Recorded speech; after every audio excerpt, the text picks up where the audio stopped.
They Return to the Hollow, Part 2. Written by Russ Buyok, illustrated by Thomas Boatwright. I can't believe we're doing this again, Sarah says as we stand on the street, looking into the hollow. It seems as if the trees are reaching out, trying to pull us into the darkness. As near as I can tell, this is the beginning of the path, I say, folding up the map and putting it in my backpack with the scissors and lantern. Odie, my brother's dog, barks and wags his tail at something in the darkness. I begged my mother to let me go trick-or-treating alone this year, but she insists that I take Jake for or stay home. What is it, boy? Jake asks. Odie whines at the end of his leash. Now is as good a time as any, I say and adjust my backpack. Are we going to see that boy from last year? Jake asks as we step off the pavement. Maybe, I reply, sharing an anxious look with Sarah. I hope so, Jake says. Not far beyond the edge of the trees, the darkness presses in on us. I scan with my flashlight, but see nothing. One look at Sarah tells me she feels it too. The forest seems to have even more skeletal branches than last year pulling at our clothes. Of course, Jake and Odie just barrel ahead. We walk for some time, stopping occasionally to pull the map and compass. It's difficult to tell, but I think we're headed in the right direction. During one of these pauses, Odie's ear perked up and Jake asks, "What's that noise?" Sarah and I both stand still, and then we hear a child humming, moving quickly and quietly. We walk toward the sound.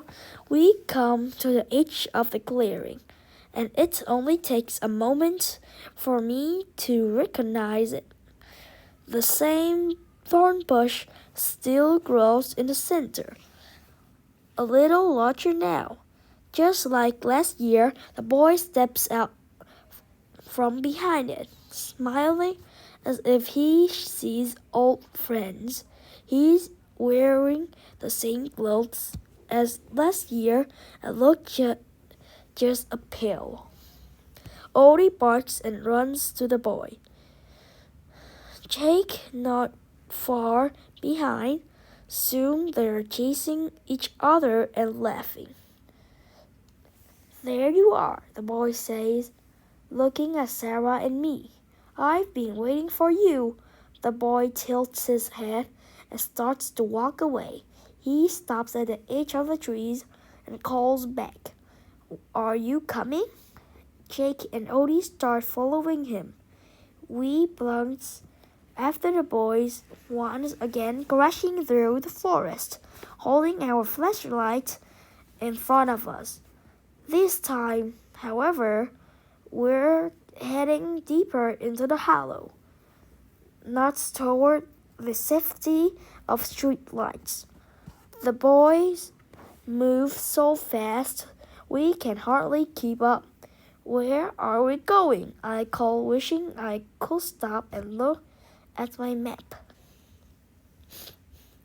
"Where you've been headed," the boy says with a laugh.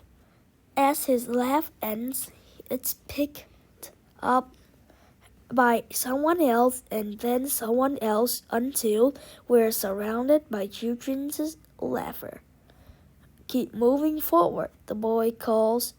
We do, Jake laughing and Odie barking in the front with Sarah and me running behind, terrified. Suddenly, we nearly crashed into a wall of dark leaves. I tried to push some leaves aside to find something behind the wall, but all I see is more darkness. What do we do now? Sarah cries. The laughter increases. The boys stand off the side smiling. What's this? Jake asks. He points to an opening, but it's covered with what look like spider webs. I touch them. They feel strong. I try to push through, but they just seem to stretch and spring back into place. I think I hear something hissing in the leaf, but can't be sure with all the laughing children. Keep moving forward, the boy says, standing beside the opening. I feel Sarah unzipping my backpack. She steps forward, brandishing the scissors and snipping her way through the webs. We follow Sarah as she cuts the path down a steep bank. I quickly shine my lights around and see what look like hundreds of small black eyes staring at us. I keep moving, not wanting to know what they belong to. We climbed up another bank and come out on the other side, brushing the clinging webs from our clothes. This way, the boy says and runs off again. Who are you? Sarah asks, but the boy doesn't answer. He moves slower through the woods now, which is good because the underbrush is thick. I feel as though we're being watched. The laughter is quieter now, but somehow that makes it more menacing. The wall we pass through sometimes appear right beside us, and at other times we can just make it out through the trees. The wall of leaves, I whispered to Sarah, that it twists and turns almost like a river. She interrupts. Where are the other kids? Jake asks. They're coming, the boy replies. Something about it makes me feel more anxious. Suddenly, the boy turns a corner and is gone. We can see where, but before us is what looks like a giant tree, the trunk of which is surrounded by thick vines and with huge leaves. The laughter is closer now.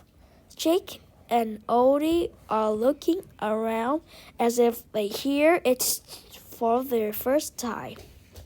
I don't know what to do or where to go. I want to curl up in the leaves and hide, but I can't. I look at Sarah. Her determined